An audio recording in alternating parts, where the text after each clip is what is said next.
I warn you, if you enter this den, you will hear about my disgusting habit shortly. A really revolting thing, what I used to do. Hello and welcome to day 61 of This Much Is True with me, Mark Manning.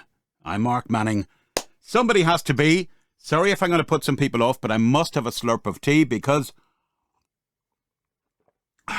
like most Irishmen, I like me tea. Not so fond of the Guinness, that is the cliche out there. I like it every so often, but I like my cup of tea. Oh, look, I cut the face off myself, look. Shaven. Or shaving, even if I'm to pronounce my INGs.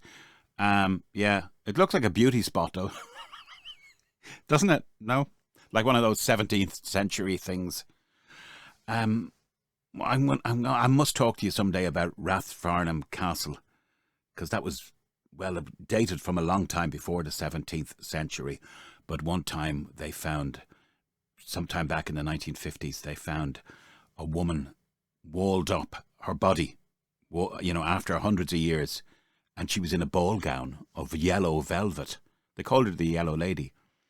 And the theory was, I've gone there, haven't I? I'm going to finish. I've started, so I'll finish. The theory was two guys had a duel over her and they shot each other dead. And she'd been kind of walled up in the meanwhile, I think, and she would be released by whoever the victor was. But they killed each other, and so she remained. Anyway, it's a bit far-fetched, but they did find the body. And the lady of the house then proceeded to use the material of the yellow ball gown for a sofa cushion. Just thought I'd mention that. What am I going to talk to you about tonight? Well, I do want to recall this day 15 years ago when I lost my elder brother, Jerry. Talk to you a little bit about him. He was an amazing guy. And speaking about death on the tracks. Yes, stay tuned for that as well. Just want to get something off my chest. Then I'm going to tell you about the most revolting habit I ever had. It's a phenomenon called it's a real thing called a pica. Has anyone ever heard of that? Pica. I think it's spelt Pica, but it's pronounced pica. And so I'm going a little bit red in the face. I'm getting embarrassed because I'm going to have to tell you about something to do with, well, you're going to have to wait.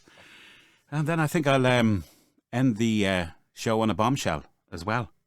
So thank you for those of you who have got in touch with me.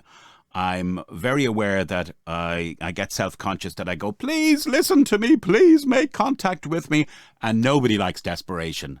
And there isn't any desperation because the purpose of this was really to see if I could just remain on camera pretty much for 90 days. And we're getting there with day 61, did I say? Yeah. So we're getting there. Who knows? By all accounts, I'm on the right track with YouTube. Happens to be the second biggest search engine, you know. Quite a few podcasts are now being done on YouTube. So we'll see where all that goes. But first of all, I do want to recall my late brother, Jerry. He was the quintessential kind of tall, dark, handsome guy.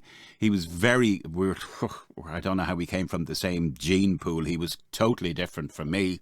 He was very intellectual. And as I said, he was quite tall. Well, he was taller than me, which wouldn't be hard, but he was tall and he was dark and he was very handsome. Lovely black hair, as did my father have. And Jerry was the eldest son. He was named after my dad, the Colonel, Jerry Manning. And he was a quiet guy, studious and gentle more than anything else. And a musician to his fingertips.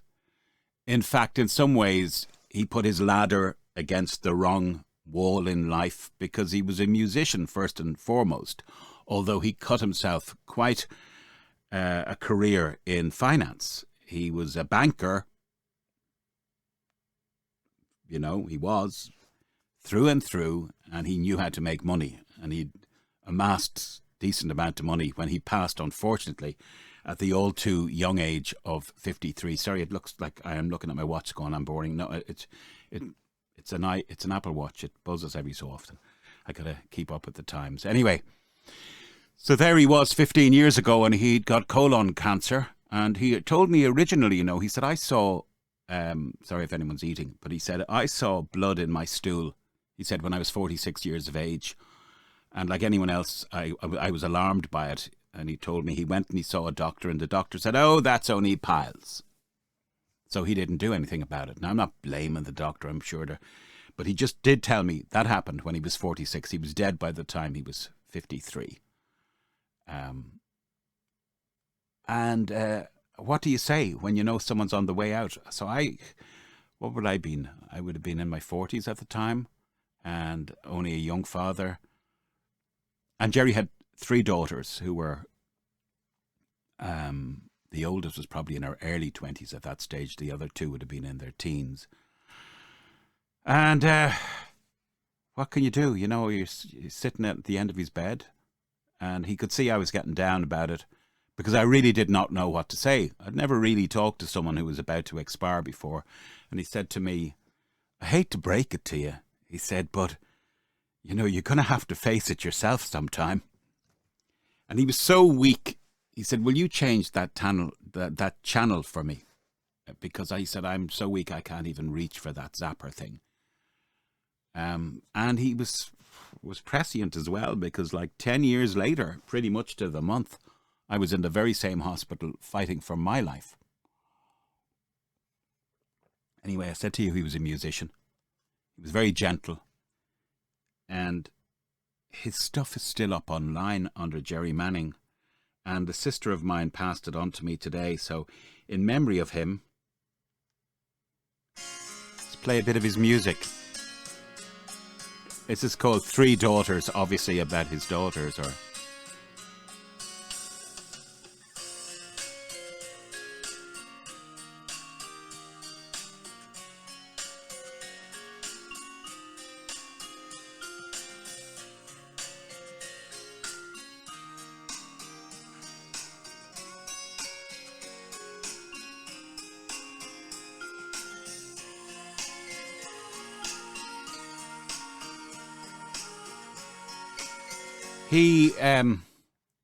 That's only a bit. I mean, he's people doing vocals as well, but it's weird to say, all that's still up online, and he's somewhere else now, I would hope, but, his mortal remains are in the ground. All that talent. I can't say any more about it because it's just going to come across as corny. He was a great businessman though as well, and his family didn't suffer when he left, in terms of being looked after, put it that way. And he wasn't flash. He lived internationally and stuff, but as a kind of, I don't know, as a treat or something, he knew he was going, and he bought a new Jaguar car. And it was barely 2 years of age. And the car was, when I went up to visit his I hate to use the word widow, but my sister-in-law, after he died, the car hadn't been used at all, even though it was virtually new. I mean, it was 2007, he died in 2009. And it was in the garden, literally Jungle Book grown all over the thing. His wife didn't drive. Anyway, I can't talk about it because sometimes it's maudlin and it's too private. And he was 9 years older than me. So he'd been coming up on 70 now. He'd be 69. He went far too young. Far, far too young. And the only good thing about it was my mother was so out of it with Alzheimer's at the time. Here's a story for you, really quick though. She didn't know. She didn't know he's suffering. But around the day he died, or the day before he died, the carer, she was a Filipino lady, said, your mum sat in that corner yesterday and she talked to Jerry. And I said, yeah? She said, Jerry there, and I'm sorry, I'm not doing a very good accent, but she basically was talking to him. And he told her that he has to go somewhere. And your mother said to him, will you be back? And he said, no, Mum, I won't. So I don't know what you make of that. Is that just me being dramatic? I'm just telling you that happened.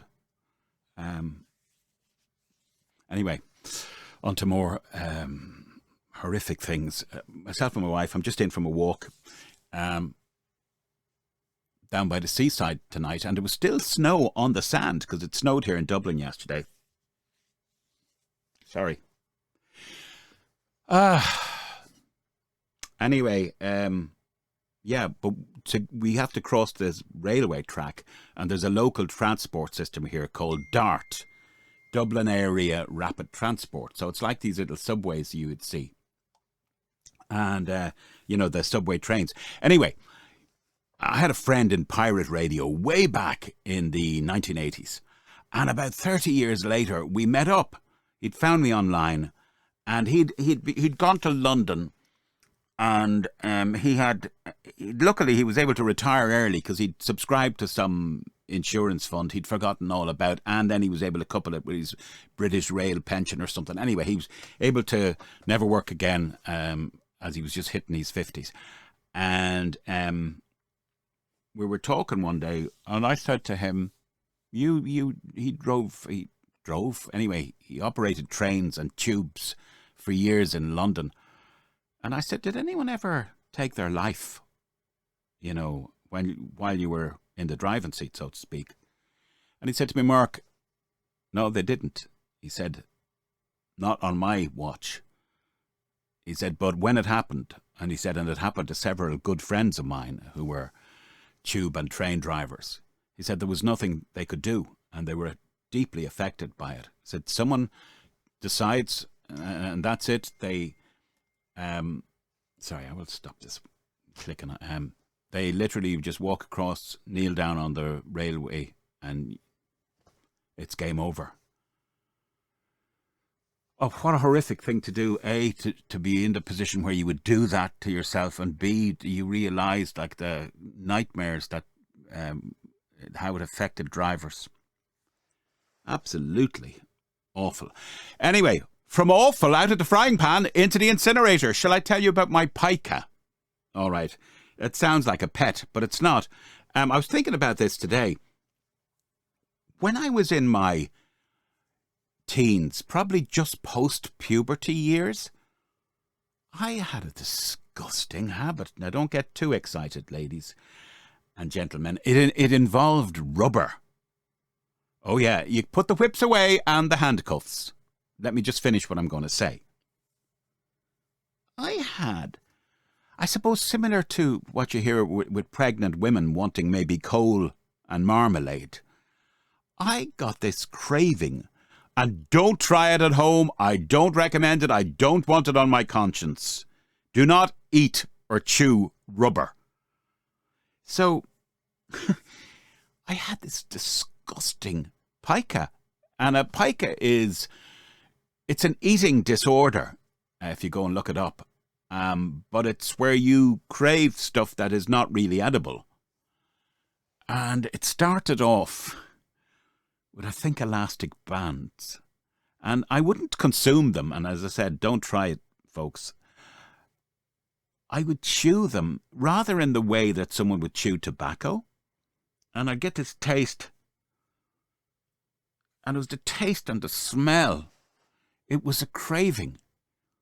And I would be gross, especially if you're eating. But, you know, I would get this taste and then I would spit it out when no one was looking, or, you know, I would walk around, and it's graduated onto, wait till I tell you next, right? Sorry, I'm going to have to show you. Sorry if you're listening. But anyway, so this is a cool runner, by the way. It's as worn by DJ Chris Evans of Virgin Radio fame. I remember seeing these in the this dates from the early to mid 90s. It's a Converse. Anyway, it doesn't matter. Sorry, I'm going off on one again. So I would take a penknife to say this runner, and in my school I even had the runner stored under the lid of the desk, and I had bits of it, and I'd be chewing it during class and probably spitting it onto the carpet or something. Ugh.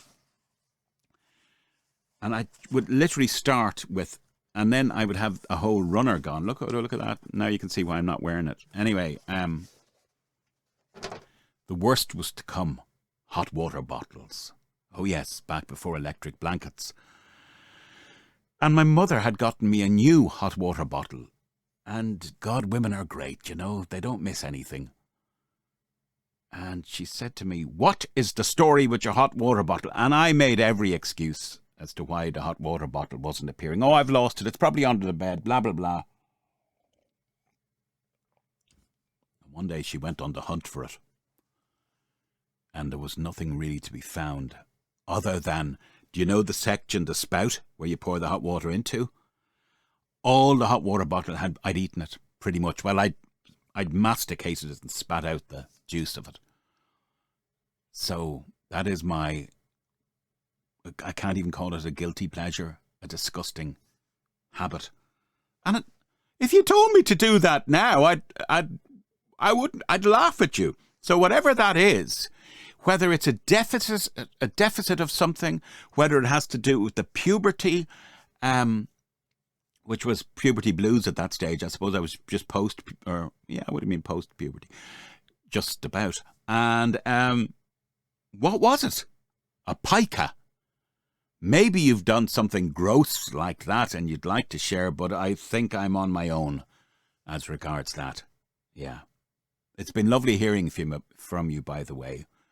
Jerry got in touch questioning whether the chap who was freaking out on TikTok, I'm not laughing at this, he'd lost his daughter, but for whatever reason, and he'd lost her within 24 hours, it seemed, whatever reason, he was on crying, literally crying his eyes out on a TikTok video, which I thought really odd. Why would the first thing on your mind should be looking after your significant other and dealing with your own grief, but he felt the need to broadcast it.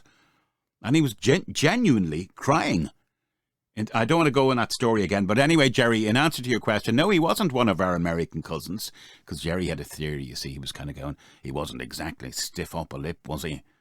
And I don't know if you're British, Jerry, but anyway, he was obviously one of these histrionic, over-the-top Americans. No, he wasn't. He was a kind of a British guy. Anyway, I'm not going to go there. It was bad. It was really bad. So thank you, Jerry, for getting in touch. It's so important. Please do, by the way, if you are watching these and not really interacting, it would be nice if you can like and subscribe, because that means I don't feel so alone with the tumbleweed. Please just do it now. Smash that like button, isn't that what they say?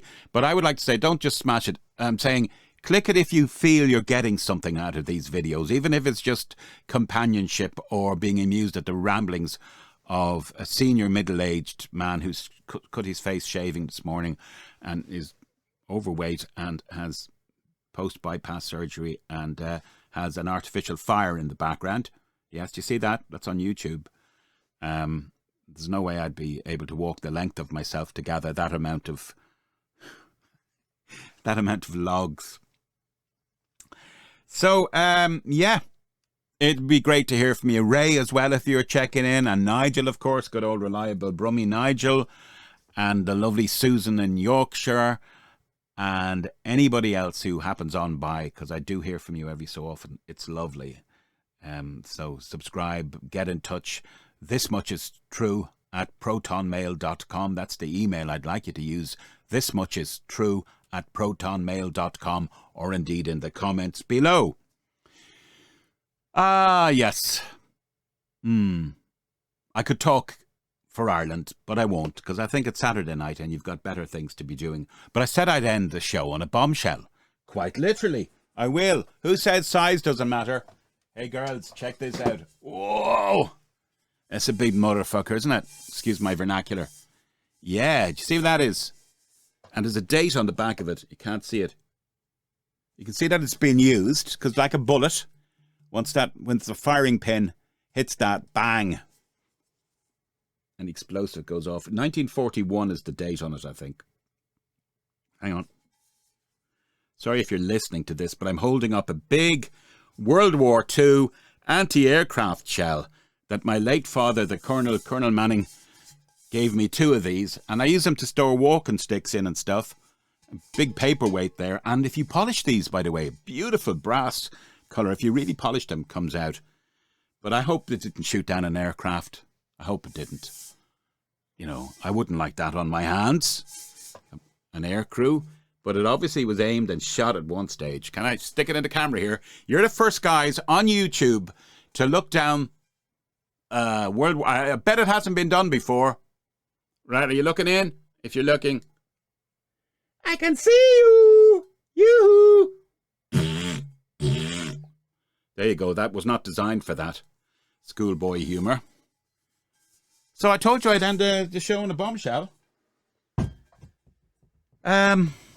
Yeah, there's not really a lot more to say than that. How can you better that than an ending? I can't. Good night. May your God go with you. Take care, because I care. Get in touch. Say hello. It'd be lovely to hear from you. Tell me anything you want. Do you have a disgusting habit like I had, huh? Go on, you can say it anonymously. I'd be really interested. And probably grossed out as well, as I've just done to you guys. Stay away from hot water bottles, runners, and various assortment of rubber items, unless they bring you very personal pleasure. And they've batteries in them. Good night, I've said enough.